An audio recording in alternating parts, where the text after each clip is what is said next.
الرحيم ألم تر إلى ربك كيف مد الظل ولو شاء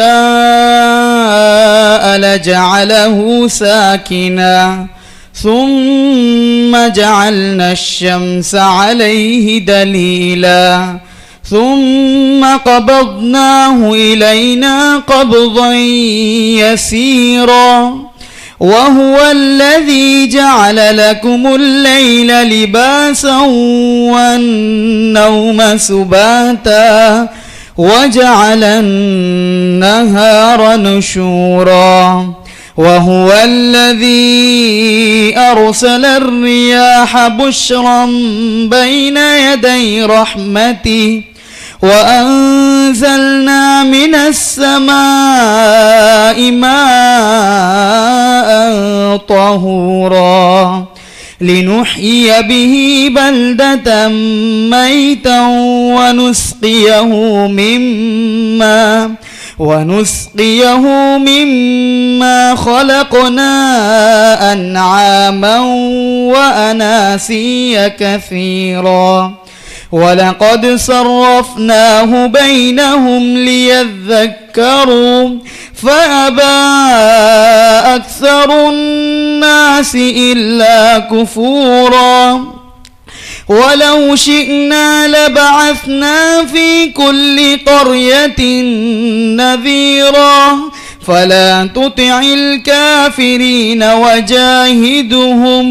وجاهدهم به جهادا كبيرا وهو الذي مرج البحرين هذا عذب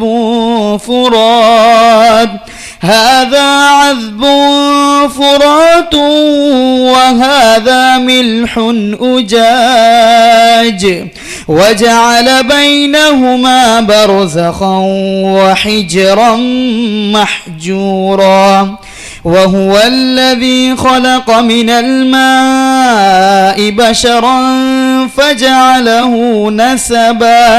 فجعله نسبا وصهرا وكان ربك قديرا ويعبدون من دون الله ما لا ينفعهم ولا يضرهم وكان الكافر على ربه ظهيرا صدق الله العظيم.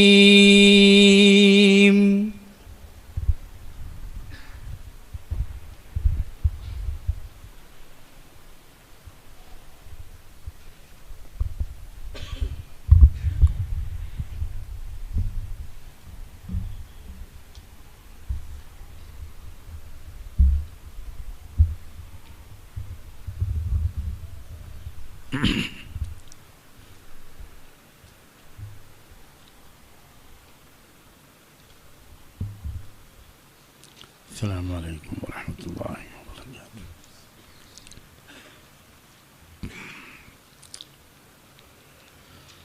الحمد للہ وکفى والسلام علی عباده الذین اصطفى اما بعد.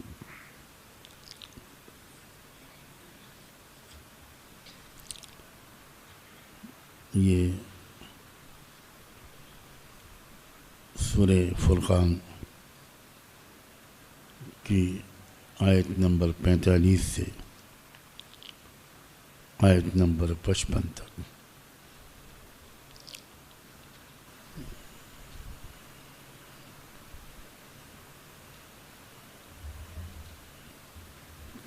تلاوت کی گئی ہے.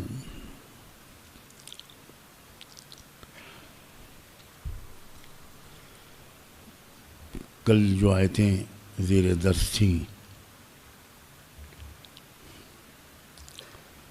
ان میں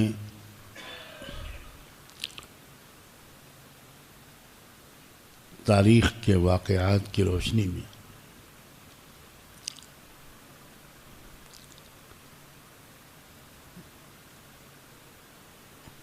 رسول اللہ صلی اللہ علیہ وآلہ وسلم کو تسلی دی گئی تھی.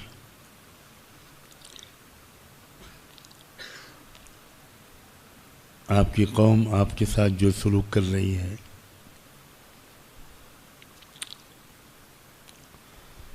اس سے آپ متاثر اور نا امید نہ ہوں، اور اپنے کو قصوروار نہ سمجھیں۔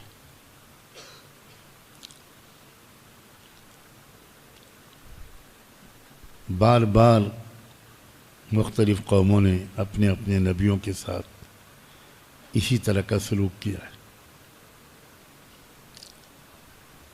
اور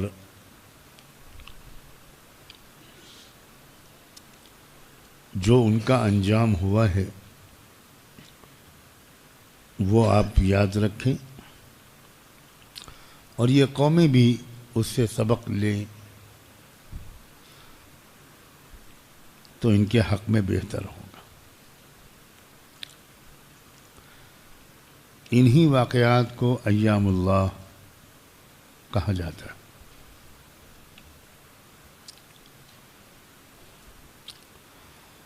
اور یہ بات صرف رسول اللہ صلی اللہ علیہ وآلہ وسلم کی ذات تک اور ان کے دور تک محدود نہیں سمجھنی چاہیے۔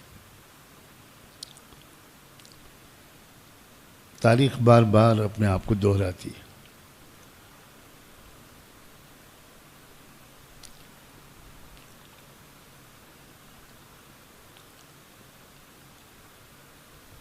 ہم کو اپنے دور کے سلسلے میں بھی ان آیات سے رہنمائی اور حوصلہ لینا چاہیے۔ آج بھی دنیا پر فرعونوں کا غلبہ ہے۔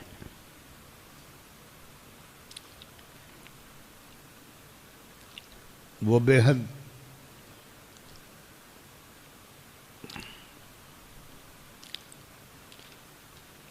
ظلم کے پہاڑ توڑ رہے ہیں،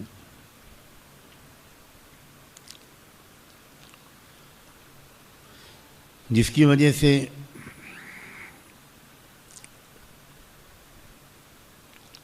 دلوں میں خوف اور مایوسی کی کیفیت پیدا ہونے لگتی ہے۔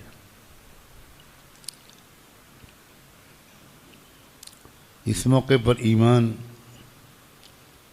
اور قرآن مجید کی ان آیات پر غور بہت سہارا دیتا ہے۔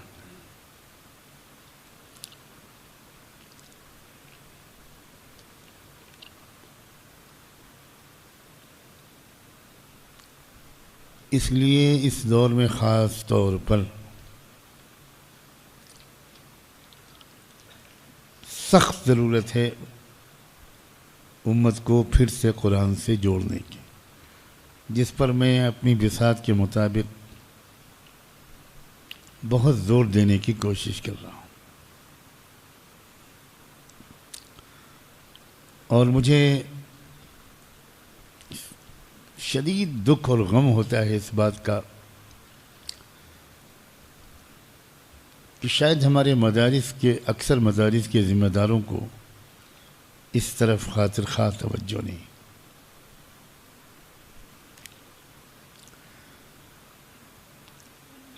میں کس طرح درخواست کروں علماء کرام سے، مدارس کے ذمہ داروں سے،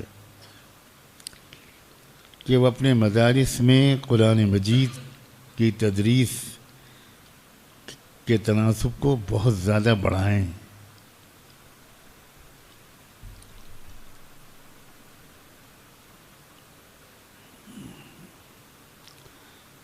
جلالین اور بیضاوی پورے احترام کے ساتھ قرآن فہمی کی صلاحیت پیدا کرتی ہو، یہ میری سمجھ سے تو باہر ہے۔ اور قرآن کو کی رہنمائی اس دور میں کیا ہے، اس کو سمجھنے اور سمجھانے کی صلاحیت پیدا کرتی ہوں یہ دو قابل احترام کتابیں، میں بالکل قطعاً اس کو بعید از امکان سمجھتا ہوں۔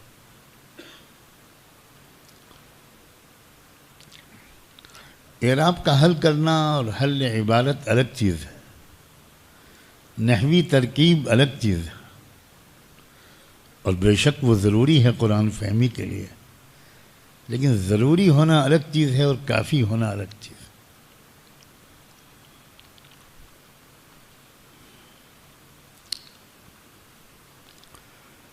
جب آج کوئی شخص اسلام کے پیغام کو لیے ہوئے ہے اور اپنی بساط کے مطابق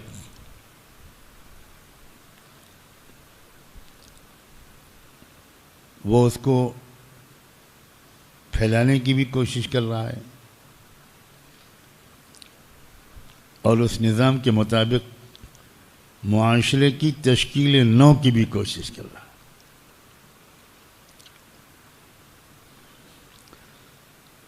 میں کس قسم کے الفاظ بولتا ہوں، افسوس یہ ہے کہ مجھے خود ان الفاظ کے انتخاب کی طرف توجہ دلانی پڑتی ہے، اس لیے کہ کسی مخاطب کے چہرے سے نہیں ظاہر ہوتا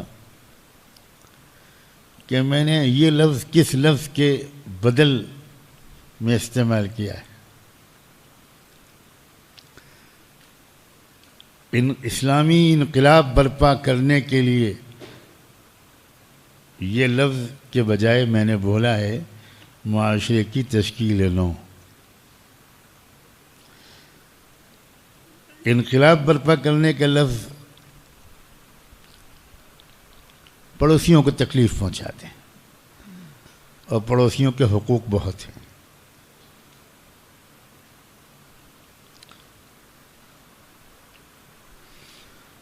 اور معاشرے کی تشکیل نو کے معنی کو سمجھنے کی صلاحیت کم پڑوسیوں میں ہے، اور میں بھی پڑوسیوں کا چونکہ ادب کرتا ہوں اس لیے کہہ رہا ہوں کم پڑوسیوں میں ہے۔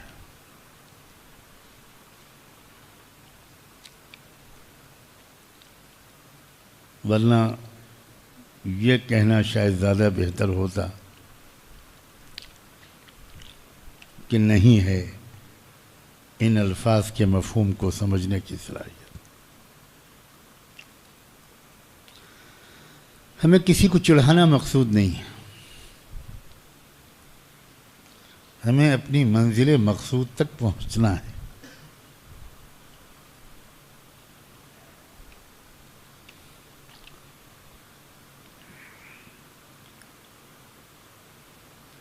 معاشرے کی تشکیل نو نئے سرے سے سماج کو انصاف دلانے کی کوشش کبھی بھی ٹھنڈے پیٹوں برداشت نہیں کی گئی ہے اور نہ کی جا سکتی ہے، نہ کی جائے گی، کیونکہ اسٹیٹس کو رکھنے کا شوق ہوتا ہے سماج کے لوگوں کو، کہ جو صورتحال چل رہی ہے وہ جوں کہ توں برقرار رہے، تبدیلی نہیں ہونی چاہیے، یہ کوشش کی جاتی ہے۔ اس کوشش سے گھبرایا نہ جائے، ڈرا نہ جائے، مایوس نہ ہوا جائے، بلکہ پچھلی قوموں کے نبیوں کے تجربات سے فائدہ اٹھا کر اس تاریخ کی روشنی میں جد و جہد جاری رکھی جائے، آگے بڑھایا جائے، صبر و استقامت کے ساتھ اور قربانیوں کے ساتھ۔ یہ مقصد پچھلی قوموں اور نبیوں کی تاریخ کے واقعات کو بیان کرنے کا، معلومات میں اضافہ بیان کرنا قطعاً مقصود نہیں۔ اب جو آیات آج سے شروع ہوئی ہیں ان میں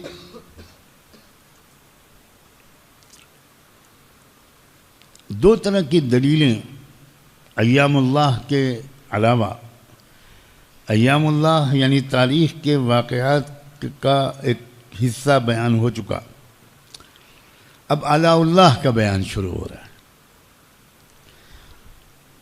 نشانیاں اور دلیلیں دو طرح کی ہوتی ہیں، ایک انفسی اور ایک آفاقی۔ ایک دلیلیں وہ ہیں جو خود انسان کے اندر ہیں، اور ایک دلیلیں وہ ہیں جو کائنات میں پھیلی ہوئی ہیں۔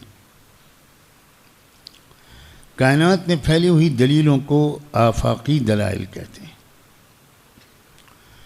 اور ہمارے اندر موجود دلیلوں کو انفسی دلائل کہتے ہیں۔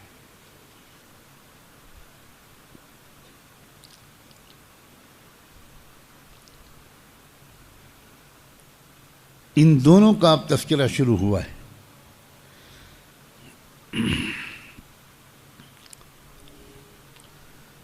مقصد یہ ہے کہ ان دلیلوں اور نشانیوں کے ذریعے سے ایک بار پھر حجت قائم کی جائے، ثابت کیا جائے کہ وہ تمام باتیں جو محمد الرسول اللہ صلی اللہ علیہ وآلہ وسلم اپنی قوم کے سامنے پیش کر رہے ہیں، وہ کس قدر برحق اور یقینی ہے، ناقابل انکار ہے۔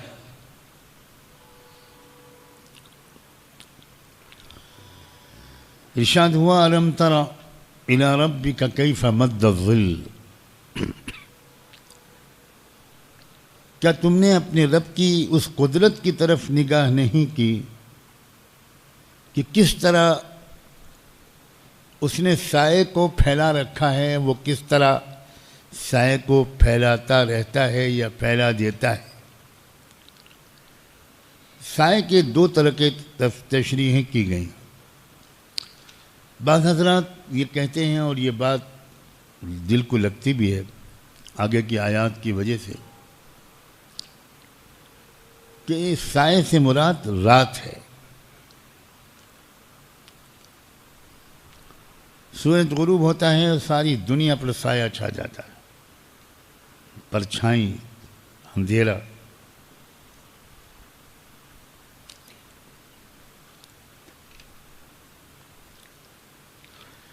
یہ رات کا اور دن کا آنا اور جانا یہ ایسی چیز ہے کہ جو چونکہ روز ہوتا ہے تو ہم اس پر غور ہی نہیں کرتے،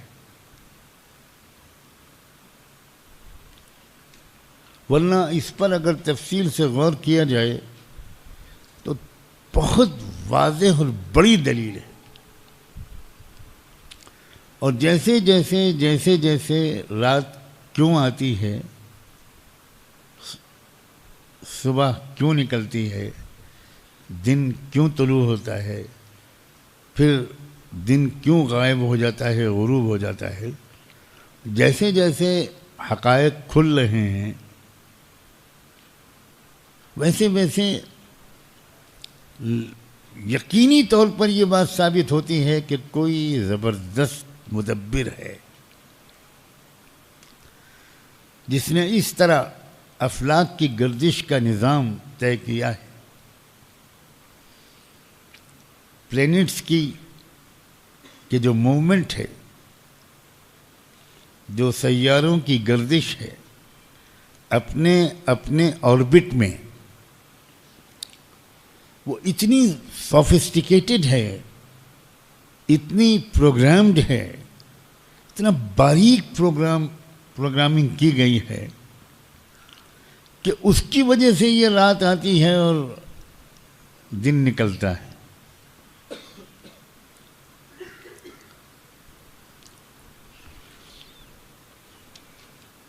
تفصیلات سامنے جو آ گئی ہیں، چھٹے ساتویں کلاس کا بچہ بھی ان چیزوں کو پڑھتا ہے کہ کس طرح گردش ہوتی ہے، زمین کس طرح حرکت میں ہے، اور ایک مخصوص اپنے دائرے کے اندر گردش میں ہے، اور ایسی ترتیب بنائی ہے اللہ نے، بنانے والے نے، کہ جس حصے پر سورج کی روشنی ڈائریکٹ زمین پر پڑتی ہے اس حصے میں دن نکل آتا، دوسرے حصے میں رات ہوتی، پھر چلتے چلتے جب وہ حصہ غائب ہوتا ہے تو رات والے حصے میں دن نکل آتا ہے۔ یہ کیا خود بخود ہو رہا ہے؟ یہ کس انجینئر نے کیا ہے، کس سائنسداں نے کیا ہے، کس حکومت نے کیا ہے؟ علماء کو چاہیے واقعی کہ وہ رات اور دن کی آمد و رفت کی سائنٹیفک تفصیلات پڑھیں، سمجھیں، اور ان کو سامنے رکھ کر پڑھنے والوں اور پڑھنے والیوں سے یہ سوال کریں کہ بھائی یہ کیسے ہو رہا ہے؟ خود بخود ہو رہا ہے؟ آج کل کا جواب یہی ہے کہ یہ نیچر کر رہی ہے۔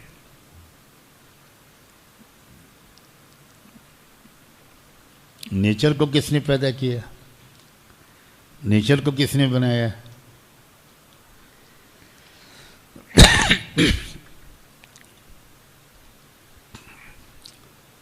کاش کہ اس بات کو طلبہ ٹھیک سے سمجھیں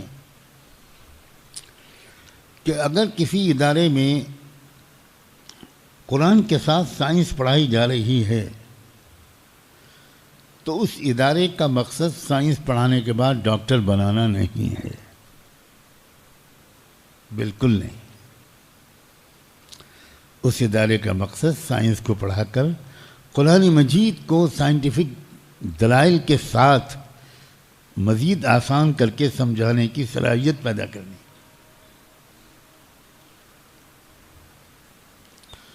التذکیر بآلاء اللہ،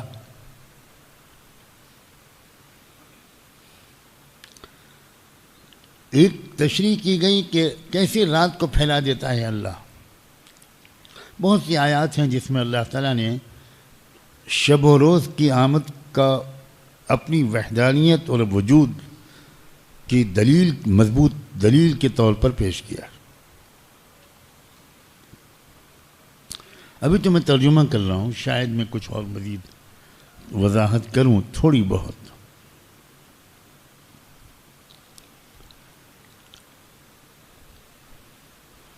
کیا تم نے اپنے رب کی اس قدرت کی طرف نگاہ نہیں کی کہ کس طرح وہ سائے کو پھیلا دیتا ہے؟ اگر وہ چاہتا تو اس کو اسی طرح ساکن چھوڑ دیتا، یعنی رات ہی رات رہتی، دن نکلتا ہی نہیں۔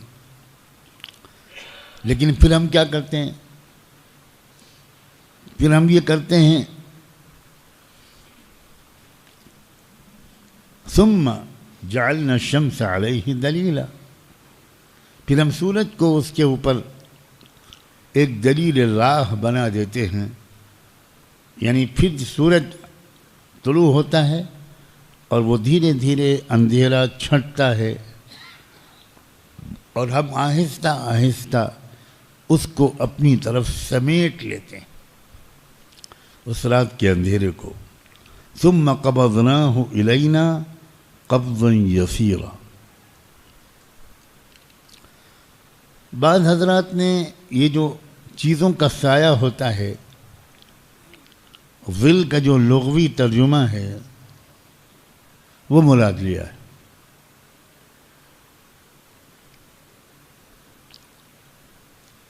کہ دیکھو یہ سائے کا جو نظام ہے اس پر غور کرو۔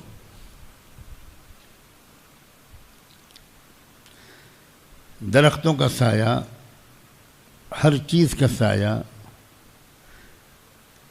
بہت سے فائدے رکھتا ہے۔ کھیتی میں اس کا ایک اہم رول ہے، انسان کی آرام میں، جانوروں کے آرام میں اس کا اہم رول ہے۔ بعض حضرات نے اس کو وہ مراد لیا ہے، لیکن میں واللہ عالم میں سمجھتا ہوں کہ شاید وہ جو رات سے اس کو تعبیر کیا گیا ہے، یہ کہنا شاید زیادہ قرین قیاس ہے۔ وہی بات آگے پھر کہی جا رہی ہے وَهُوَ الَّذِي جَعَلَ لَكُمُ اللَّيْلَ لِبَاسًا وَالنَّوْمَ سُبَاتًا وَجَعَلَ النَّهَارَ نُشُورًا، وہی ہے جس نے تمہارے لیے رات کو پردہ پوش بنا دیا اور نیند کو تکان دور کرنے کا سبب بنا دیا اور دن کو وقت نشور بنایا۔ وہی ہے جو اپنے بارش سے پہلے، رحمت کی بارش سے پہلے ہواؤں کو خوشخبری بنا کر بھیجتا ہے اور ہم آسمان سے پاکیزہ پانی اتارتے ہیں کہ اس سے مردہ زمین کو از سر نو زندہ کر دیں اور اس کو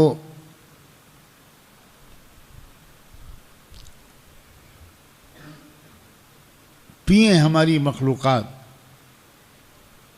انسان بھی پیے، جانور بھی پئیں،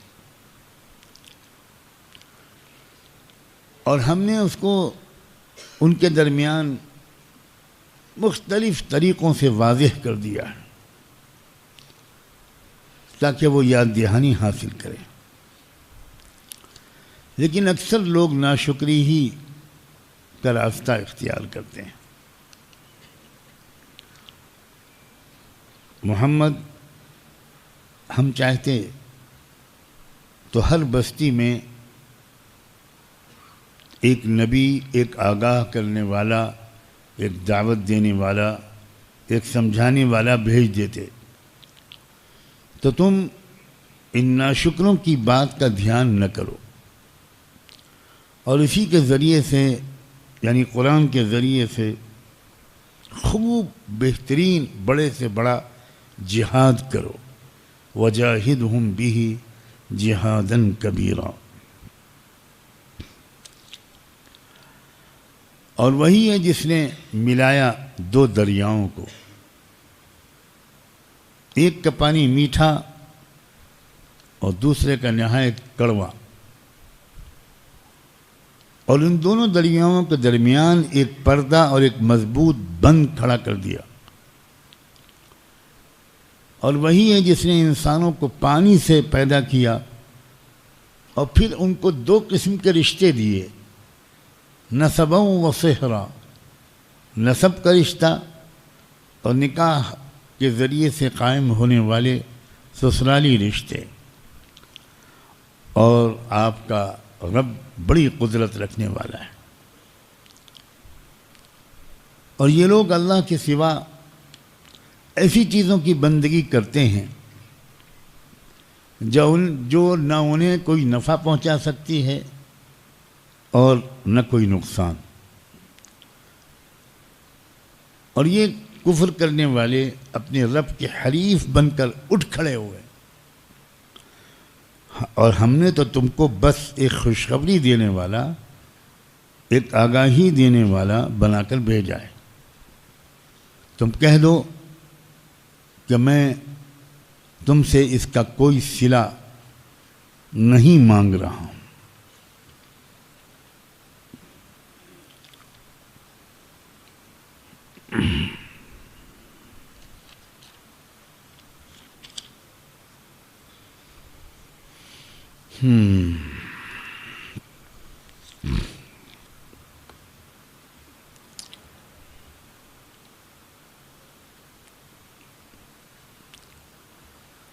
پہلے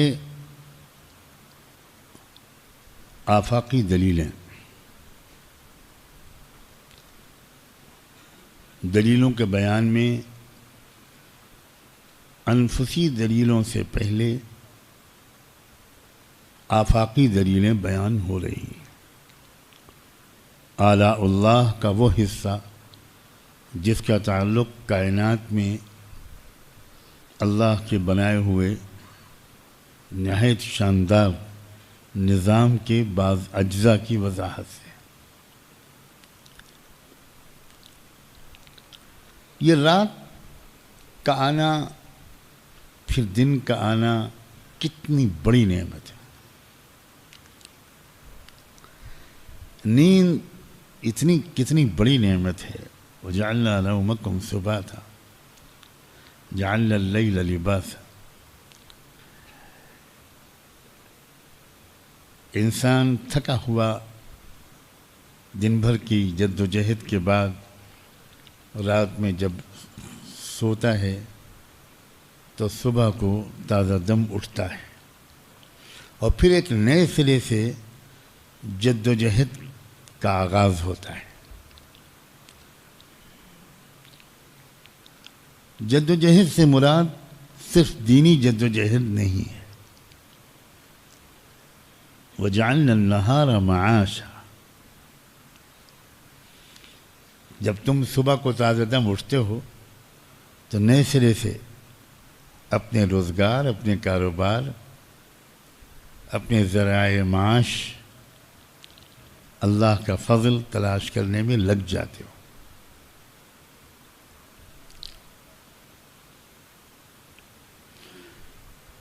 اسلام جو ہم کو فہم دیتا ہے بڑی معتدل اور جامع ہے.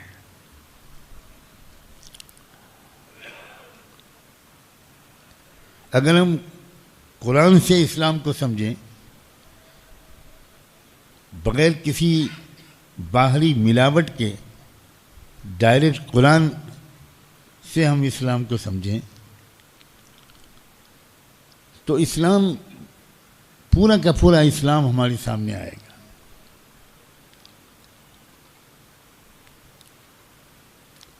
ورنہ ہو سکتا ہے کہ ہم میں سے کوئی کہے کہ تم کو دن دیا ہے دین کی محنت کے لیے اور رات دی ہے ذکر کے لیے.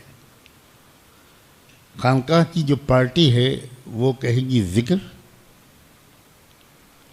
اور ایک اور عالمی پارٹی ہے وہ کہے گی دین کی محنت. ہم نے اسلام کو الگ الگ پارٹیوں میں تقسیم کیا ہوا. جس کا جو ذوق ہوتا ہے وہ اسی حساب سے قرآن کی تشریح بھی کرنے لگتا ہے، اگر کبھی قرآن مجبوراً اس کو پڑھنا پڑے تو.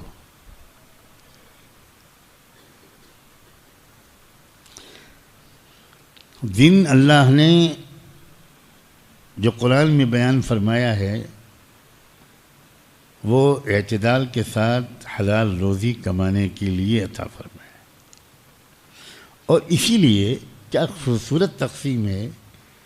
فجر سے ظہر تک لمبا گیپ ہے، درمیان میں نمازیں نہیں ہیں، تاکہ تم خوب محنت کر کے روزی کماؤ.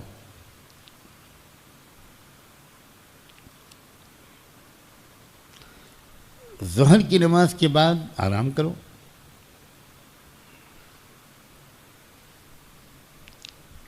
خیلولہ کرو. ہے نا حیدرآباد کے لوگ یہاں تو مجھے ان کی رعایت کرنی پڑتی. حیدرآباد کے ایک صاحب شادی کی دعوت دینے گئے، بچی کی شادی تھی، بڑا اصرار کیا کہ آپ ضرور تشریف لائیے گا، کل انشاءاللہ میری بچی کی تقریب ہے.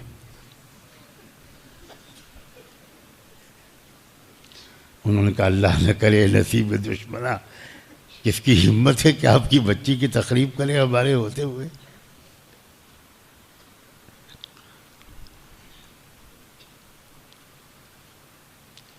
اس کے بعد دیکھو عصر مغرب عشاء جلدی جلدی ہے. یہ جو اوقات ہیں یہ اوقات وہ ہیں کہ جس میں انسان زیادہ سے زیادہ تلاوت، دین کی محنت، مسجد میں وقت گزارنا، مریضوں کی عیادت، رشتہ داروں سے ملنا، حقوق العباد کا ادا کرنا، یہ سب کر سکتا ہے. اور عبادت کے پورے ماحول کے اندر صبح سے دوپہر تک کے وقت کو فارغ کیا گیا. اب کچھ علاقے کے مسلمانوں نے طے کیا کہ صبح سے دوپہر تک رات رہتی ہے. میں چونکہ اسی علاقے میں رہ رہا ہوں تو میں ڈر کے مارے اس علاقے کا نام نہیں لوں گا، بہت ہی ڈرپوک آدمی ہوں. اور اس کے بعد پھر رات میں دن نکلتا ہے محمد علی روڈ پر، بھنڈی بازار میں، تمام مسلمانوں کے شہروں کے تمام مسلمان محلوں میں پوری رات دن رہتا ہے، پورا دن رات رہتی ہے۔ ہم نے شریعت سے بغاوت اور فطرت سے بھی بغاوت کا فیصلہ کیا ہوا ہے۔ اللہ کا جو فطری نظام ہے وہ یہ ہے۔ عجیب بات ہے، جانور فطرت سے بغاوت نہیں کرتے، پرندے فطرت سے بغاوت نہیں کرتے، جن کو ہم بے عقل کہتے ہیں وہ فطرت سے بغاوت نہیں کرتے۔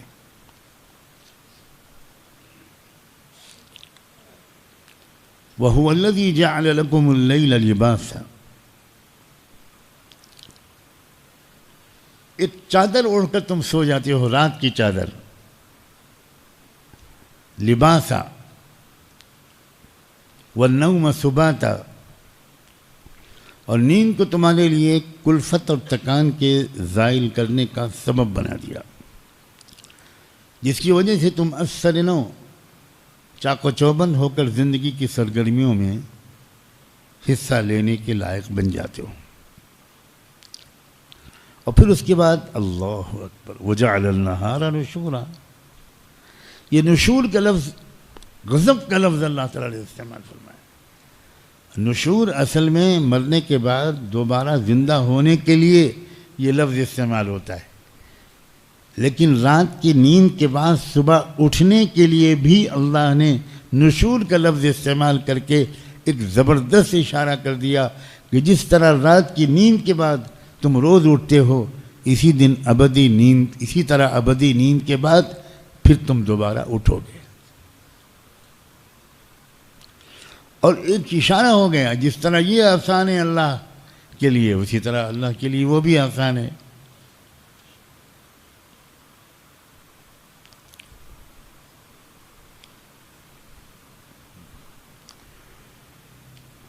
سوچنے والے ہمارے دل و دماغ بن جائیں، تھوڑا سا سوچنے کی عادت ڈالیں، تو سچی بات یہ ہے کہ صرف رات اور دن کی آمد و رفت میں اللہ کی قدرت، اللہ کی رحمت، اللہ کی شفقت، بندوں اور بندیوں کی راحت کے لیے اللہ کے انتظامات، اللہ کی ربوبیت،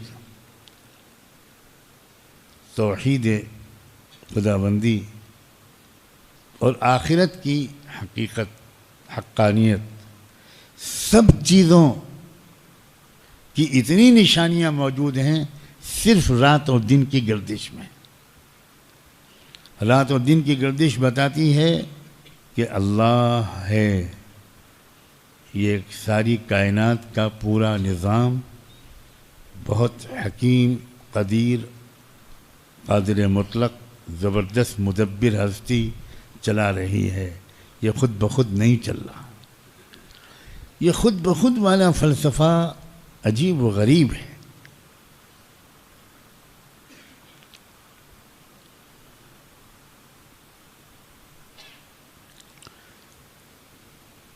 امام ابو حنیفہ کا مشہور واقعہ ہے، بہت سے لوگوں کو یاد ہوگا۔ امام ابو حنیفہ رحمۃ اللہ علیہ جس علاقے میں تھے، وہ علاقہ ایک مزاج رکھتا تھا کہ عقلی دلیلوں کے بغیر وہ مطمئن نہیں ہوتا تھا۔ یہ زمانے اور علاقے دونوں میں فرق ہوتا ہے۔ بعض زمانے ایسے ہوتے ہیں کہ اس میں لاجیکل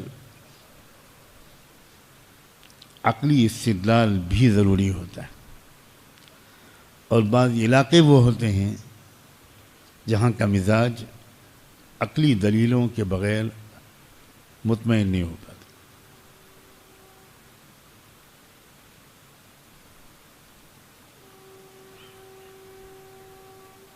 اللہ تعالیٰ نے عجیب انتظام کیا، جیسے ہر نبی جس قوم میں آیا اس نبی کو اس قوم کے مزاج کے اعتبار سے دلیلیں دی، معجزے دیے، اور افہام و تفہیم اور دعوت کا ایک اسلوب دیا، ایک طریقہ دیا. ہر نبی کا الگ طریقہ.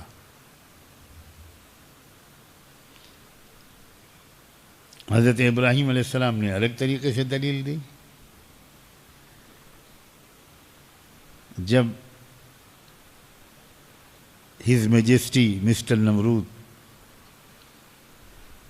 نے فرمایا انا احیی و امید، زندگی موت میرے ہاتھ میں. ایک شخص کو بلایا اور اس کو رہا کر دیا، دوسرے کو بلایا اور گردن مار دی، اور کہا دیکھو زندگی موت میرے ہاتھ میں. حضرت ابراہیم علیہ السلام سمجھ گئے کہ جب عقل بٹ رہی تھی تو یہ بھینس چلانے گیا تھا، اس لیے اس سے اسی کی عقل کے مطابق بات کی جائے. چنانچہ انہوں کا ٹھیک ہے جناب، جہاں پناہ بادشاہ سلامت. جب آپ سب کچھ کرتے ہیں تو سورج روز نکلتا ہے، اللہ نکالتے ہیں مشرق سے، پورب سے. جب آپ سب کچھ کرتے ہیں تو آج آپ سورج پچھم سے نکال کے دکھا دیجیے. اب ٹائم فش سٹی گم، کیا جواب دیں اس کا؟ وہ سورج سے کہیں گے ادھر سے نکلو.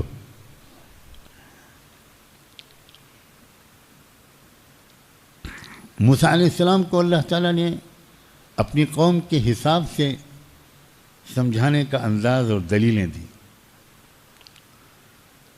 موسیٰ علیہ السلام کی قوم چمتکاروں کی بہت عادی تھی. چونکہ ہم انہی کی اولادوں کے بیچ میں رہتے ہیں اس لیے سمجھنا مشکل نہیں ہے. یہ برسوں کی ریسرچ کا نتیجہ ہے جو میں پیش کر رہا ہوں. آپ لوگ مسکرا رہے ہیں صرف کہ ہم انہی کی اولادوں کے بیچ میں رہتے ہیں.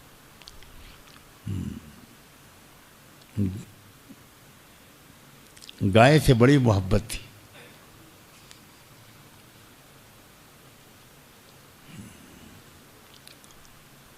تو جب دادا نانا کو تھی تو پھر ظاہر ہے کہ پوتوں نواسوں کو بھی ہوگی. کیا شکایت اور کیا تعجب ہے.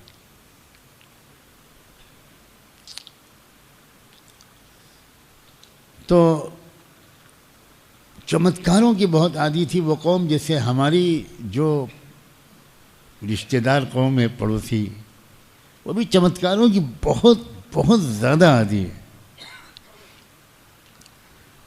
چمتکار چاہیے اس کو، تقوی اقوی سے کوئی دلچسپی نہیں. کوئی چمتکار دکھائیے آپ. تو اللہ تعالیٰ نے موسیٰ علیہ السلام کو ایسے معجزے دیے جو اس قوم کی عقلی سطح کے مطابق تھے.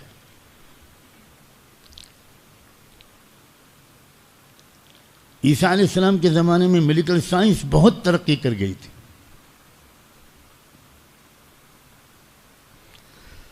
تو عیسیٰ علیہ السلام کو وہ دلیلیں اور معجزے دیے کہ جن بیماریوں کا علاج میڈیکل سائنس نہیں کر سکتی تھی ان کا علاج کی صلاحیت عیسیٰ علیہ السلام کو عطا فرمائی. میڈیکل سائنس مردوں کو زندہ نہیں کر سکتی تھی. ماں کے پیٹ سے نابینا پیدا ہونے والوں کی آنکھوں میں روشنی نہیں لا سکتی تھی. کوڑھی اور برس کے مریض کو شفا یاب نہیں کر سکتی تھی. عیسیٰ علیہ السلام کو یہ ساری صلاحیت دے دی.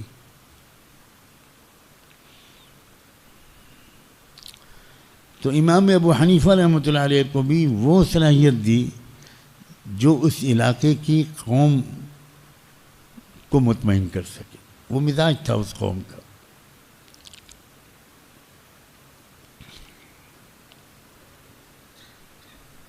چنانچہ ان کے زمانے میں کوئی بہت بڑا ایتھیسٹ، ملحد، خدا کے وجود کا انکار کرنے والا ایک بڑا زبردست مقرر مناظر گھومتا پھر رہا تھا. اور لوگ اس کا مقابلہ نہیں کر پا رہے تھے، چھوٹے موٹے لوگ. خلیفہ وقت کے دربار میں اطلاع پہنچی تو امام ابو حنیفہ کو بلایا یا خود ان کی خدمت میں حاضر ہوا. امام صاحب نے کہا کہ آپ دربار میں بلائیے اور پورے ملک کے تمام دانشوروں کو، علماء کو، عقلاء کو بلائیے، میں مناظرہ کروں گا، میں ڈیبیٹ کروں گا اس سے اور خدا کے وجود کو ثابت کروں گا.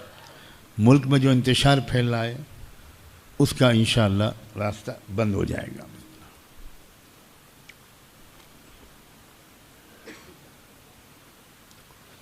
خلیفہ نے کہا بہت اچھا.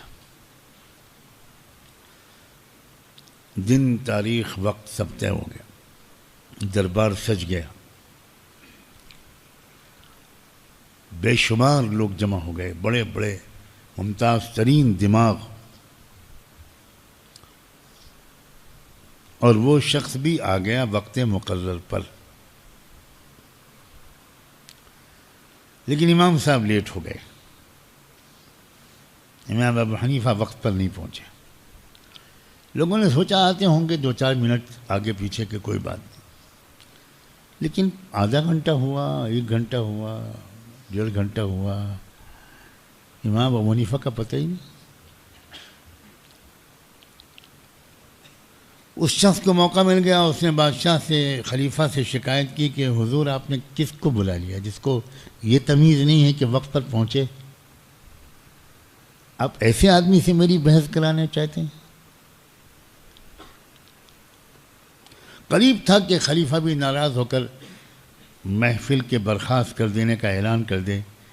اتنے میں امام ابو حنیفہ رحمۃ اللہ علیہ پسینہ پوچھتے ہوئے دربار میں داخل ہوئے.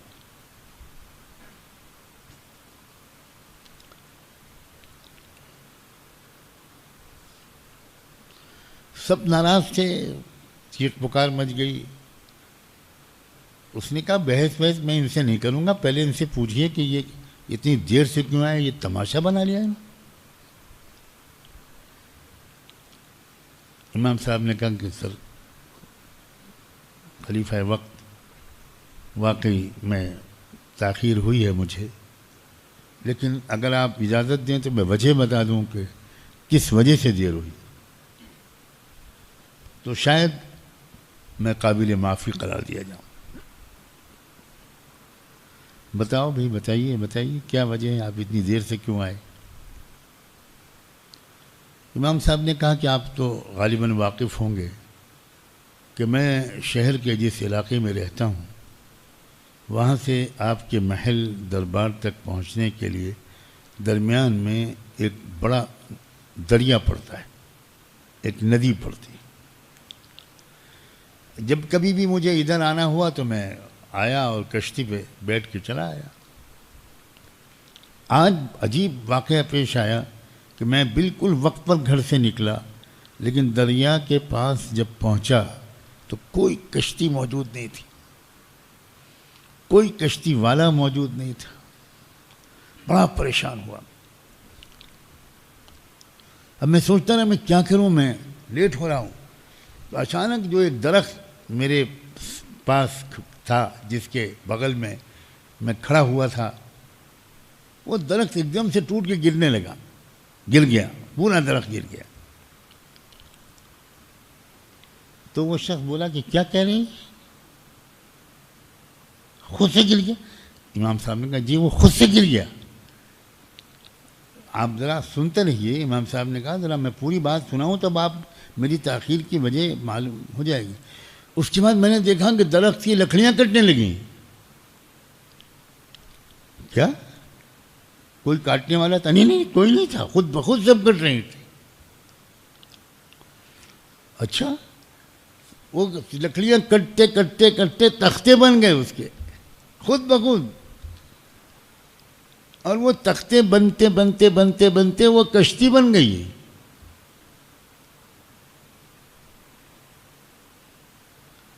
اور پھر جب کشتی بن گئی تو میں سوچنے لگا کہ اب کیا کروں، کیا ہوگا، یہ کیسے کیا ہوگا، اس پر کوئی چلانے والا تو ہے نہیں. میں نے کہا جب یہ سب کچھ خود ہوا ہے تو پھر کشتی بھی خود ہی چلے گی. میں بسم اللہ کر کے بیٹھ گیا, وہ کشتی چلنے لگی بغیر کسی چلانے والے کے, نہ ملاح نہ چپو. اور سیدھا میں کنارے پہنچ گیا اور وہاں سے آ رہا ہوں, دیر ہو گئی بہت. اب وہ مناظرہ کرنے والے نے کہا کہ خلیفہ وقت آپ نے میرا وقت برباد کیا, کس بیوقوف آدمی کو آپ نے بلا لیا, یہ کیا بکواس کر رہا ہے. میں تو سمجھا تھا کوئی پڑھا لکھا آدمی ہوگا, میں اس سے بحث کروں گا. خلیفہ نے کہا بھائی جواب دو. امام صاحب نے کہا جواب نہیں, مناظرہ ختم ہو گیا, میں اجازت چاہتا ہوں واپسی, میں جانا ہے مجھے. اب اور خلیفہ کا یہ مناظرہ ہو گیا. اب وہ شخص کہنے لگا کہ آپ نے کس کو بلایا ہے, مناظرہ شروع بھی نہیں ہوا اور یہ کہہ رہا ہے کہ مناظرہ ہو گیا. امام صاحب نے کہا حضور مناظرہ ہو گیا. خلیفہ وقت نے کہا کہ تشریح کرو اس کی. امام صاحب نے کہا کہ واہ بھائی سبحان اللہ, پیڑ خود ٹوٹ نہیں سکتا, لکڑیاں کٹ نہیں سکتی, تختے بن نہیں سکتے, کشتی بن نہیں سکتی, بغیر چلانے والے کے کشتی چل نہیں سکتی, اور ساری کائنات خود بخود پیدا ہو گئی. نہ سورج کو کسی نے بنایا, نہ چاند کو, نہ ستاروں کو, نہ زمین کو, نہ آسمان کو, نہ انسان کو, نہ کائنات کے کسی ذرے کو, کسی نے کچھ نہیں بنا, سب خود ہو گیا. اسی لیے میں عرض کر رہا ہوں کہ مناظرہ ہو گیا.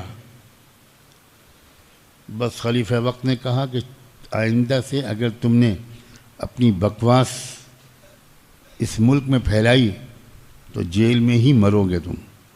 خبردار. بالکل صحیح کہہ رہا ہے نعمان, امام نعمان بالکل صحیح کہہ رہے ہیں, امام ابو حنیفہ بالکل صحیح کہہ رہے ہیں. کائنات میں کوئی چیز خود بخود نہیں ہو سکتی. یہ تو عزیز و علیم, حکیم اور مدبر کائنات ایک رب کے اشارے پر اس کی قدرت اور امر سے سب کچھ وجود میں آتا ہے. جتنا اس زمانے میں اللہ کے وجود اور وحدانیت کو سمجھانا آسان ہے, شاید پچھلے توہم پرستی کے زمانے میں, جاہلیت کے دور میں اللہ کے وجود اور وحدانیت کو سمجھانا اتنا آسان نہیں تھا. اب یہ صرف آستھا کا مسئلہ نہیں ہے, اب یہ صرف عقیدے کا مسئلہ نہیں ہے, اب یہ علم کا مسئلہ بھی بن چکا ہے. الحمدللہ ہم اس دور میں ہیں جس دور میں اللہ تعالیٰ جس دور کے بارے میں کہا تھا آنے والے دور میں ہم تم کو اپنی نشانیاں دکھائیں گے. پہلے کبھی نہیں یہ بات کہی تھی. سنوریہم,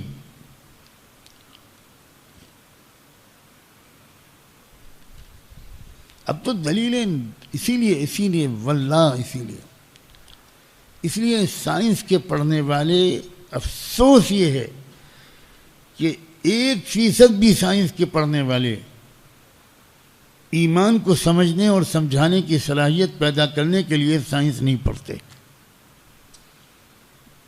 پیسہ کمانے کے لیے سائنس کو پڑھتے ہیں.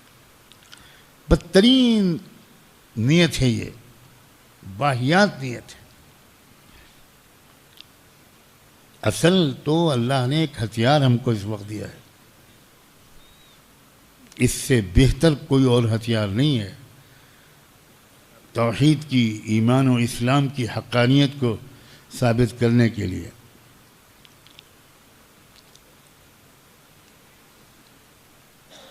یہ جو دن اور رات کی گردش ہے یہ باقاعدہ سائنس کے کلاس میں, تفسیر کے کلاس میں اس کو پڑھایا جانا چاہیے. تفسیر کے درجے میں گلوب رکھ کر اور پورا وہ جو گلیکسی ہے, وہ جو سسٹم ہے, والشمس تجری لمستقر لہا, اس کا پورا منظر دکھانا چاہیے. شمس اور قمر کو حسبان جو قرآن نے کہا ہے, کیا مطلب ہے اس کا؟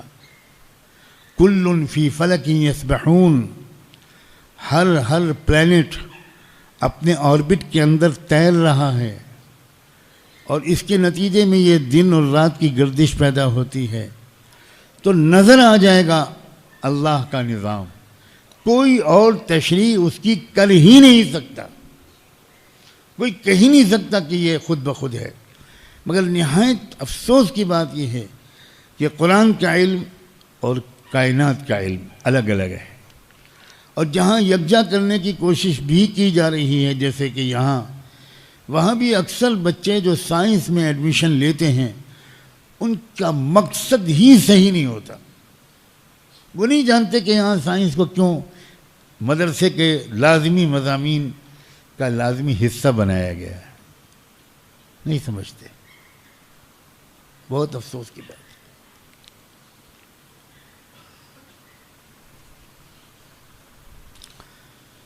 رات اور دن اس کے بیان کے بعد اب ایک اور آفاقی دلیل، وَهُوَ الَّذِي أَرْسَلَ الرِّيَاحَ بُشْرًا بَيْنَ يَدَيْ رَحْمَتِهِ،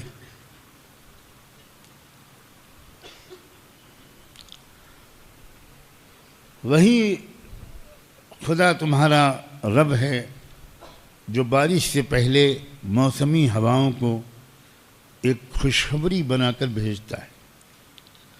ہم سمجھتے ہیں یہ اتفاقی واقعہ ہے، غور ہی نہیں کرتے۔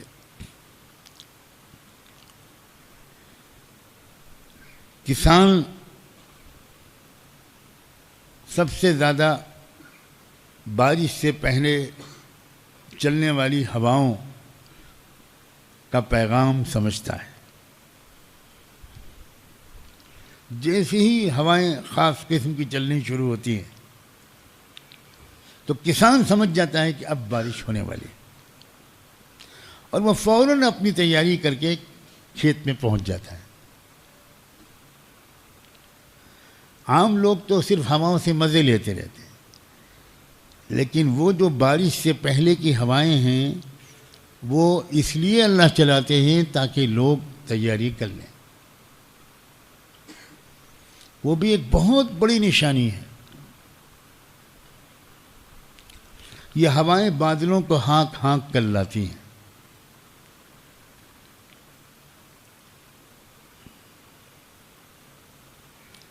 ہوائی جہاز کے سفر میں بادلوں کا منظر بڑا عمدہ نظر آتا ہے، صاف نظر آتا ہے کہ ہوائیں ایک رخ پر بادلوں کو لے کر چل رہی۔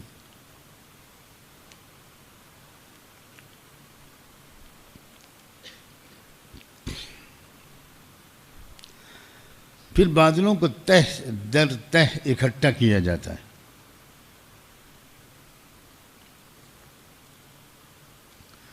پھر آسمان سے اللہ تعالیٰ فرماتے ہیں ماء طہورا، پاک صاف پانی اترتا ہے، ہم اتارتے ہیں۔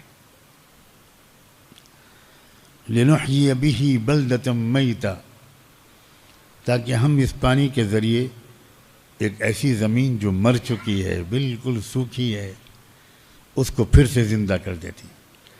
واقعی زمین دیکھنے میں مری ہوئی سی لگتی ہے، اور بارشوں کے بعد وہ زمین ایک دم زندہ اور شاداب نظر آنے لگتی ہے۔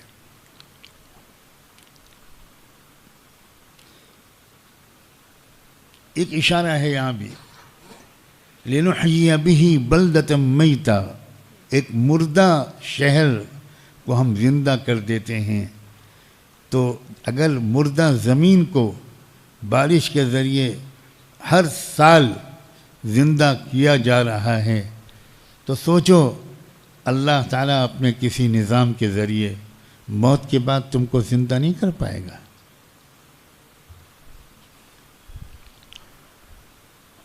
وَنُسْقِيَهُ مِمَّا خَلَقْنَا أَنْعَامًا وَأَنَاسِيَّ كَثِيرًا، اور پھر اس پانی کو خوب میری مخلوق پیتی ہے، انسان بھی اور چوپائے اور جانور بھی۔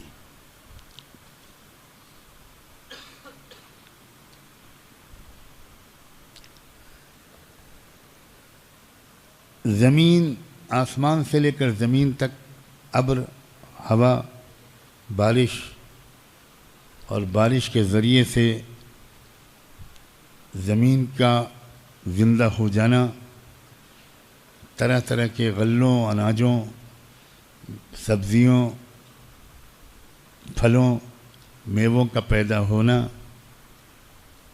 کیا یہ کسی زبردست ارادے کے بغیر ہو رہا ہے؟ یا اس میں الگ الگ دیوی دیوتاؤں کے ارادے کام کر رہے ہیں؟ یہ زبردست کوآرڈینیشن کیسے ہے؟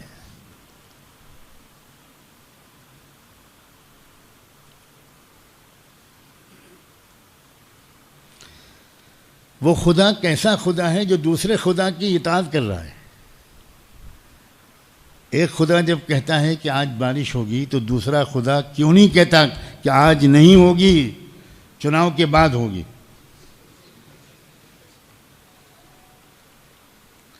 یہ کیسے خدا ہیں بھائی جو سب ایک دوسرے کی اطاعت کر رہے ہیں؟ کمال ہے۔ یہ کیا بات ہے بھائی؟ سارے خداؤں نے ایک سال لگا کر امیر کی اطاعت سیکھی،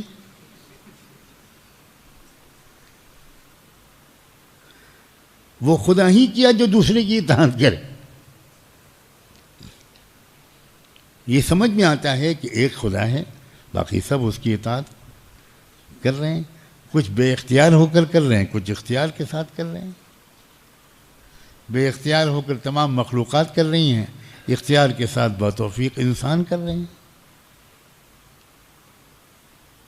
تو شرک کسی بھی صورت میں عقلی طور پر اور علمی طور پر قابل قبول نہیں ہے۔ ضرورت ہے، نوجوان علماء سے کہتا ہوں، ضرورت ہے کہ آپ توحید کے ان دلائل پر بھی عبور حاصل کریں۔ اب جزو لا یتجزا سے کام نہیں چلے گا، اب ہیولہ سے کام نہیں چلے گا۔ حالانکہ عجیب و غریب بات ہے، یہ جزو لا یتجزا یہ ایٹمک سائنس کا اصول ہے، لیکن پڑھانے والے جس زبان میں اس کو پڑھاتے ہیں اور پڑھنے والے جس طرح اس کو پڑھتے ہیں، الحمدللہ ایک بھی نہیں سمجھتا، صرف امتحان کے لیے رٹ کر یا چندہ کر کے پاس ہو جاتے ہیں۔ اور انما الصدقات للفقراء، یہ تو ثواب کا کام ہے۔ کوئی بہت اچھا طالب علم ہو تو دوسروں کو صدقہ خیرات کرے، امتحان حال میں ثواب ملے گا۔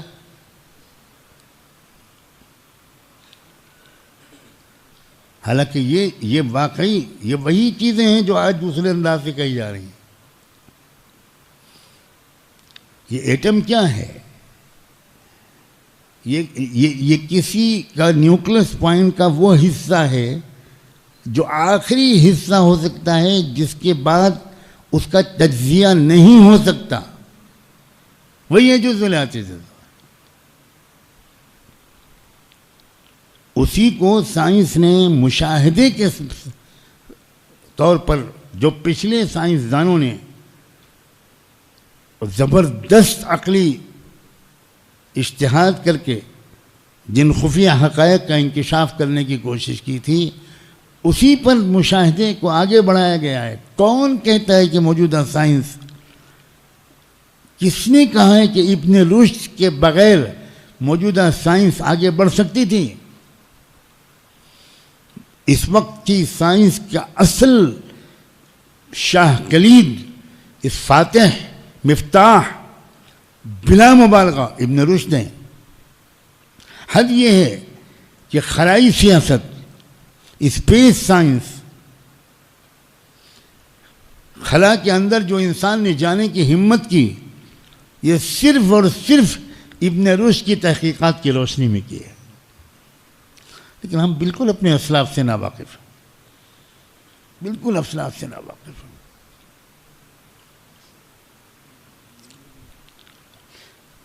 اگر اس موضوع پر بات چھڑ گئی تو بہت لمبی ہو جائے گی. جراثیم کا نظریہ، بیکٹیریاز کا نظریہ سب سے پہلے مسلمان سائنسدانوں نے دریافت کیا. اینٹی بائیوٹک کا جو نظریہ ہے یہ سب سے پہلے مسلمان اطباء نے ایجاد کیا. ابن الہیثم وہ عظیم سائنسداں تھے میڈیکل، جنہوں نے بیکٹیریاز کا یہ نظریہ اس کا انکشاف کیا کہ اصل میں کیڑے ہوتے ہیں جو نظر نہیں آتے. وہ کیڑے اگر تناسب سے زیادہ ہو جاتے ہیں تو بیماری پیدا کرتے ہیں. جراثیم کا نظریہ، بیکٹیریاز کا نظریہ یہ عالم اسلام کا دیا ہوا ہے، جس سے میڈیکل سائنس میں انقلاب آ گیا. سرجری، آپریشن کرنا، آنکھ کی سرجری سب سے پہلے مسلمان ڈاکٹر نے کی. خیر میں بہت دور نکل جاؤں گا، اس لیے واقعی علماء کو حقائق کو سمجھنے، اللہ کے تعارف کے لیے، اسلام کے تعارف کے لیے، توحید کو سمجھانے کے لیے، شرک کے خلاف عقل، خلاف علم، خلاف سائنس ثابت کرنے کی قدرت حاصل کرنے کے لیے علماء کو ضرور سائنس پڑھنی چاہیے. علامہ انور شاہ کشمیری رحمۃ اللہ علیہ نے اپنے اس دور میں دارالعلوم دیوبند کے نصاب میں سائنس کو لازمی قرار دلوایا تھا، اور مصر سے سائنس کی عربی میں چھپی ہوئی کتابوں کو منگوایا تھا اور ان کو نصاب کا لازمی حصہ بنوایا تھا. حضرت شاہ ولی اللہ رحمۃ اللہ علیہ نے خود لکھا ہے کہ تذکیر بآلاء اللہ، آفاقی اور انفسی دلائل کی تشریح صرف وہ علماء کر سکتے ہیں جو علوم طبیعت یعنی سائنس کے بھی ماہر ہوں، وہی لوگ کر سکتے ہیں. اور آگے اس کے بعد فرمایا وَلَقَدْ صَرَّفْنَاهُ بَيْنَهُمْ لِيَذَّكَّرُوا فَأَبَى أَكْثَرُ النَّاسِ إِلَّا كُفُورًا. ہم نے قرآن کو، حق کے دلائل کو، ضمیر ایک مجموعے کی طرف بھی جا سکتی ہے، ایک مفرد کے بجائے. پورا جو مفہوم ہے پچھلی آیتوں کا، اس کی طرف بھی صرفناہ میں ہاں کی ضمیر راجع مانی جا سکتی ہے کہ ہم نے اس مضمون کو خوب پھیلا کر جگہ جگہ بار بار بیان کیا ہے، لیذکروا، تاکہ لوگ سمجھیں. فَأَبَى أَكْثَرُ النَّاسِ إِلَّا كُفُورًا، لیکن اکثر لوگوں نے جھٹلانا ہی کا راستہ اختیار کیا. وَلَوْ شِئْنَا لَبَعَثْنَا فِي كُلِّ قَرْيَةٍ نَذِيرًا. شاید اس کا مفہوم یہ ہے کہ رسول اللہ صلی اللہ علیہ وآلہ وسلم ایک محسوس کرتے تھے پورے عالم کی ذمہ داری مجھے دی گئی ہے اور میں اکیلا ہوں، کیسے یہ پیغام تب تک پہنچے گا، کیسے یہ پیغام سب تک پہنچے گا. اپنی ذمہ داری کے احساس کی وجہ سے آپ کے دل پر بہت زیادہ بوجھ آتا تھا. تو اللہ نے آپ کو تسلی دیتے ہوئے فرمایا، اور میں یہ بات پہلے کہہ چکا ہوں کہ اس سورت کا ایک مرکزی مضمون اپنے اللہ کے رسول کے غمزدہ اور فکرمند دل کو تسلی اور اطمینان دلانا بھی ہے. گھوم پھر کر وہ مضمون واپس آتا ہے. فرمایا محمد ہم چاہتے تو ہر علاقے کے اندر الگ پیغمبر بھیج دیتے، تم اس کی فکر نہ کرو. فلا تطع الکافرین، یہ لوگ جو اعتراضات کی بوچھار کر رہے ہیں، طرح طرح کی باتیں کر رہے ہیں، اس کی پرواہ مت کرو، ان کی باتوں سے متاثر مت ہونا. وجاہدہم بہ جہادا کبیرا، اور اسی قرآنی دلائل کے ذریعے سے ان کے ساتھ بہت بڑے جہاد میں لگے رہو. یہ آیت ایک واضح دلیل ہے کہ جہاد صرف تلوار سے نہیں ہوتا، جہاد صرف جنگ و قتال کا نام نہیں ہے. یہ صورت تو مکی صورت ہے جبکہ جنگ کی اجازت ہی نہیں ملی تھی. اور پھر وجاہدہم بہ، جہاد کرو ان کے ساتھ قرآن کے ذریعے. اس کا مطلب ہے دلائل کے ذریعے، علمی اتمام حجت، دلائل کے ذریعے خوب بھرپور محنت کرو کہ اپنی طرف سے سچائی کو ثابت کرنے میں کوئی کوتاہی نہ ہو.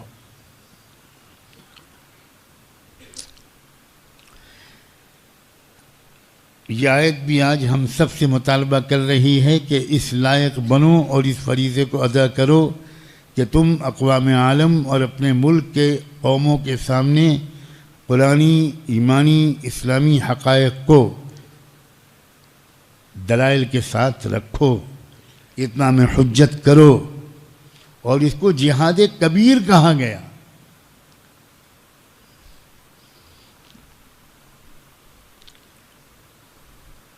مسلح جہاد تو وقتی ضرورت کے تحت اس کی اجازت دی گئی ہے. اذن للذین یقاتلون بأنہم ظلموا. اور جہاد کی وہ واحد شکل نہیں ہے. جہاد کے لفظ کو بولنا بھی ہم نے چھوڑ دیا ہے مارے ڈر کے. کتنی واضح دلیل ہے یہ آیت کہ جہاد کا مفہوم کیا ہے.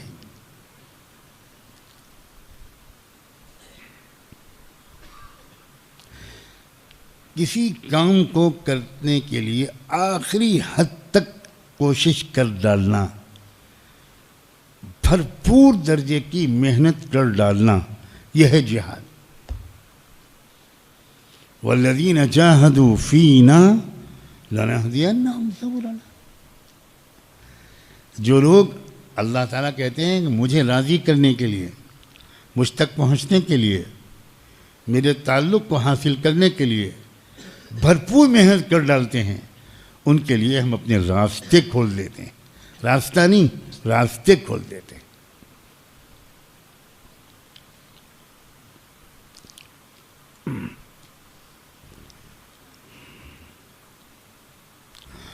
وهو الذي مرج البحرين هذا عذب فرات وهذا ملح أجاج وجعل بينهما برزخا وحجرا محجورا.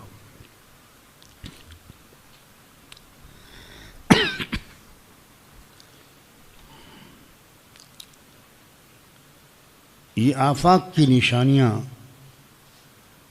ان میں سے ایک اور عظیم نشانی کی طرف اللہ نے توجہ دلائی کہ دو دریا ہیں. ایک دریا کا پانی میٹھا اور دوسری دریا کا پانی تلخ، کڑوا، اور دونوں دریائیں بالکل مل رہے ہیں ایک دوسرے سے، لیکن میٹھا پانی میٹھا ہے، وہ کڑوے پانی کی وجہ سے میٹھا نہیں، کڑوا نہیں ہو رہا، اور وہ کڑوا پانی میٹھے پانی کی وجہ سے میٹھا نہیں ہو رہا.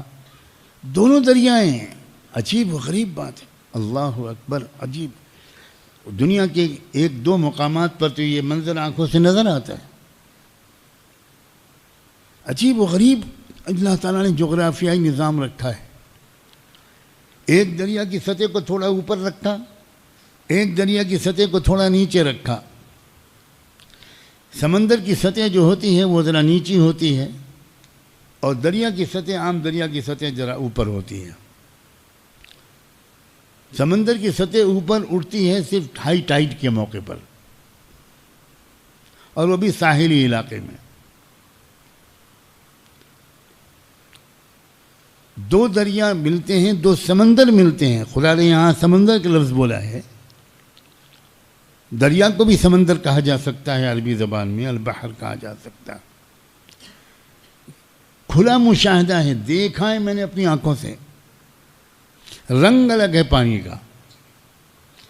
ساؤتھ افریقہ میں کئی مقامات ایسے ہیں، کیپ ٹاؤن مثلا، وہاں نظر آتا ہے بالکل صاف ایک طرف ہرا پانی ہے، ایک طرف نیلا پانی ہے، بالکل رنگ الگ الگ ہے، بالکل بیچ میں لکیر ہے، بالکل بینہما برزخ لا یبغیان، جیسے لگتا ہے کہ بیچ میں ایک دیوار ہے اور وہ دیوار پانی کی دیوار ہے.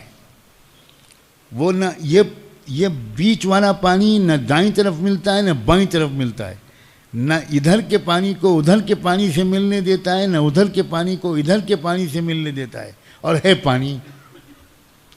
اب سائنسدانوں نے جب تحقیقات کی تو ان پانیوں کے کیمیکلز کے اندر فرق نکلا، ان پانیوں کے وزن کے اندر فرق نکلا. کس نے پیدا کیا یہ فرق بھائی؟ کس نے یہ فرق، اتنا باریک فرق، یہ کس کے بس کی بات ہے؟ کیا دنیا کی تمام ترین ترقی یافتہ سائنسداں خود اپنے سائنٹیفک فارمولوں کے ذریعے دو دریاؤں کو اس طرح ملا اور جلا رکھ سکتے ہیں؟ ملے ہوئے بھی اور جدا جدا بھی کیا رکھ سکتے ہیں؟ اسی لیے اللہ نے اس کو ایک اور اپنی دلیل کے طور پر پیش کیا ہے.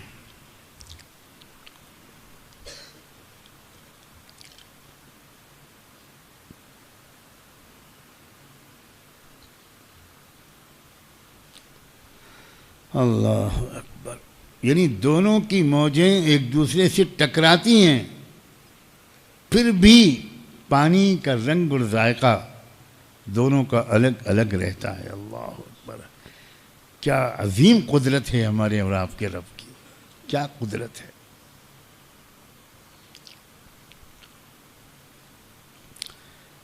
پھر اس کائنات میں الگ الگ چیزیں ہیں جو ایک دوسرے کی ضد ہیں. زمین اور آسمان،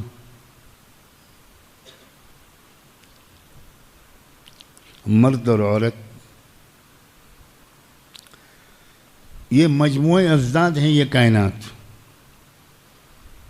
جتنی چیزوں کو یہاں دلیل کے طور پر پیش کیا، اس میں بھی سب چیزیں ایک دوسرے کی ضد ہیں. دن اور رات، سردی اور گرمی، آگ اور پانی، یہ کائنات مجموعے اجزاد ہے. یہ ایک دوسرے کی ضد والی اکائیاں، چیزیں، یہ کیسے ایک دوسرے کے ساتھ زبردست جوڑ اور میل کے ساتھ، ہم آہنگی کے ساتھ کام کر رہی ہیں. کس نے اس پورے کارخانے حیات کو، مجموعے اجزاد کو ایسا ایک دوسرے کا معاون بنا دیا؟ نسبا و صہرا.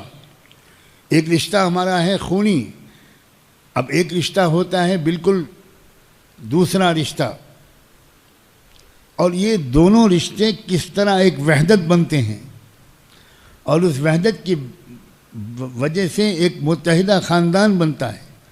اس وحدت کی برکت سے ایک نسل وجود میں آتی ہے.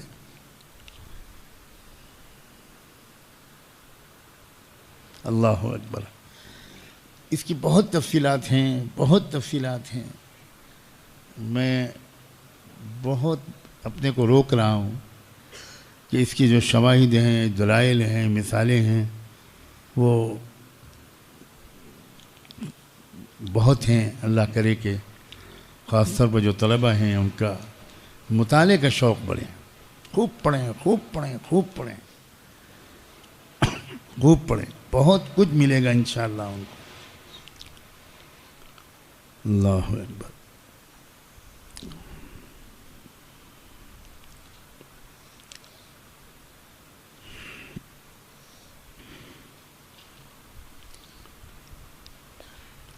وَهُوَ الَّذِي خَلَقَ مِنَ الْمَاءِ بَشَرًا. انسان کو اللہ نے پانی سے پیدا کیا اور اسی سے اس کا جوڑا بھی پیدا کیا. پھر ان دونوں کے اندر ایسے فطری تقاضے رکھے کہ انسان ایک طرف نسبی تعلقات رکھنے والا بن سکے اور دوسری طرف سسرالی روابط کے ساتھ بھی جڑ سکے. وہ انسان جو اپنے خاندان کے ساتھ بھی بہت اچھے تعلقات رکھے اور اپنی بیوی شریک زندگی اس کے ساتھ بھی بہت اچھے تعلقات رکھے اور اس کے رشتہ داروں کے ساتھ بھی بہت اچھے تعلقات رکھے، وہی انسان سمجھدار اور کامیاب۔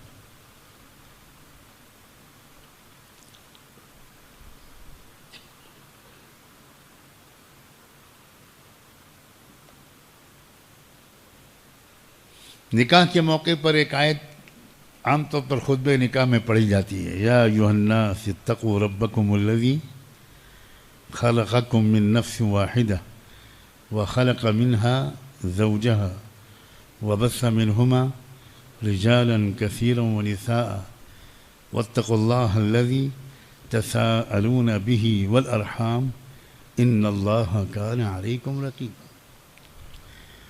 قرآن نہ سمجھنے کا ایک یہ بھی نتیجہ ہے کہ خطبہ نکاح اور خطبہ نکاح میں اس آیت کے پڑھنے والا بھی اس آیت کو نہیں سمجھتا، اور نکاح سے اس آیت کے تعلق کو نہیں سمجھتا،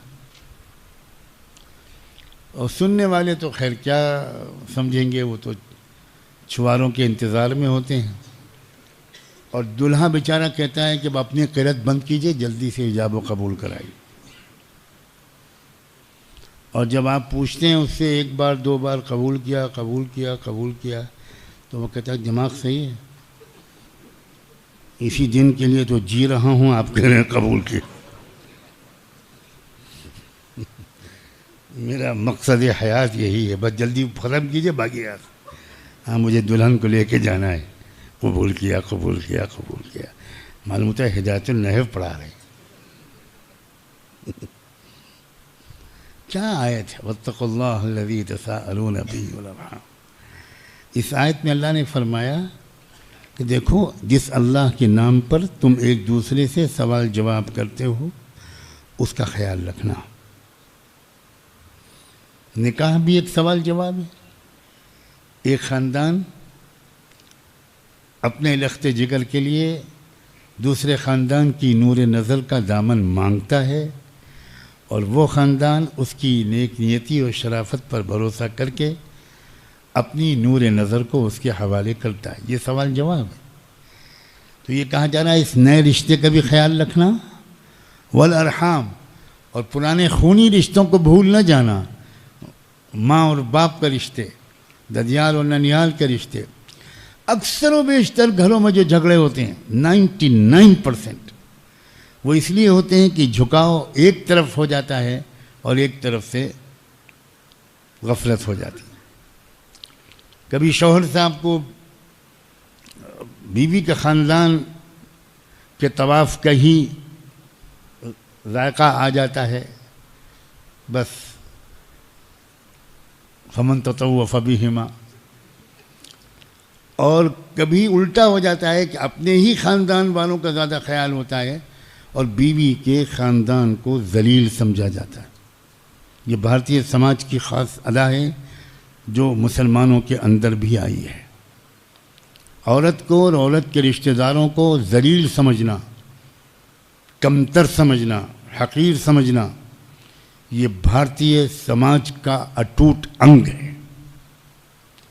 اور جو شوہر اپنی بیوی کے ساتھ اچھا سلوک نہیں کرتا، عزت نہیں کرتا، اور اس کے رشتہ داروں کی عزت نہیں کرتا، اس کے ماں باپ اگر گھر میں آتے ہیں تو شوہر کا موڈ خراب ہوتا ہے، بیوی اگر اپنے ماں باپ سے فون پر بات کرتی ہے تو شوہر کا موڈ خراب ہوتا ہے، اور شوہر چاہتا ہے کہ میرے ماں باپ کی خدمت بیوی کرے،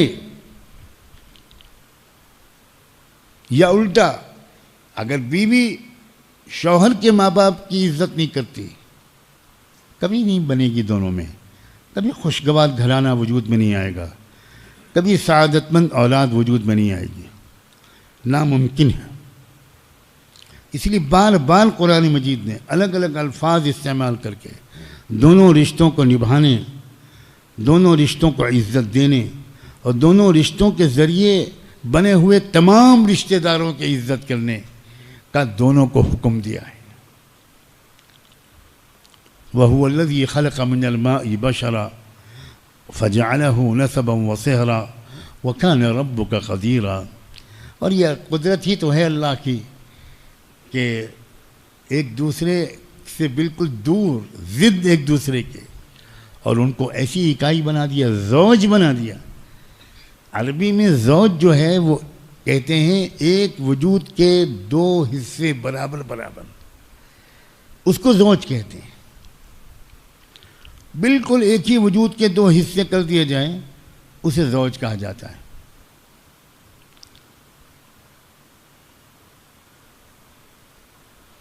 اسی لیے اصل عربی زبان میں شوہر اور بیوی دونوں کو زوج کہتے ہیں. لفظ تک کا فرق نہیں کیا ہے اللہ نے.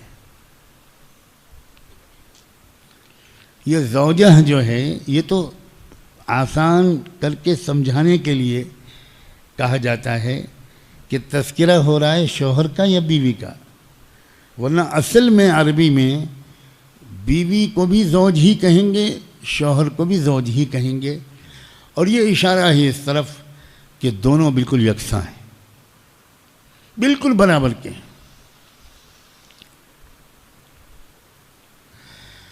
جب ترکہ تقسیم ہوتا ہے کسی کے انتقال کے بعد، وہاں لکھنا پڑتا ہے کہ جس کا انتقال ہوا ہے وہ زوج تھا یا زوجہ تھی.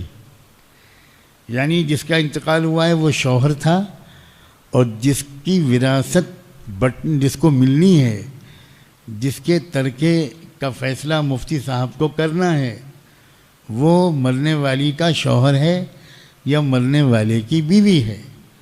وہاں زوجہ لکھنا پڑتا ہے، یا مرنے والے کی میں زوجہ یا وارث ہونے والے میں زوجہ یا زوج. ورنہ اصل میں عربی زبان میں شوہر اور بیوی دونوں کو زوج کہتے ہیں. اور یہ ہے عربیت اور اسلامیت کا زبردست اشارہ کہ لفظ تک میں بھی فرق گوارا نہیں کیا ہے اللہ نے. تم درجے میں کیسا فرق کر رہے ہو، تم سلوک میں کیسے فرق کر رہے ہو، تم کسی کو کسی سے حقیر کیسے سمجھ رہے ہو. لیکن اللہ ہی کرے کہ مردوں کی سمجھ میں یہ بات آئے. میں دیکھ رہا ہوں کہ اکثر مردوں کو ناگواری ہو رہی. اللہ کرے آپ کی عورتیں ضرور سن رہی ہوں. فَلْيُبَلِّغِ الشَّاهِدُ مِنْكُمُ الْغَائِبَ.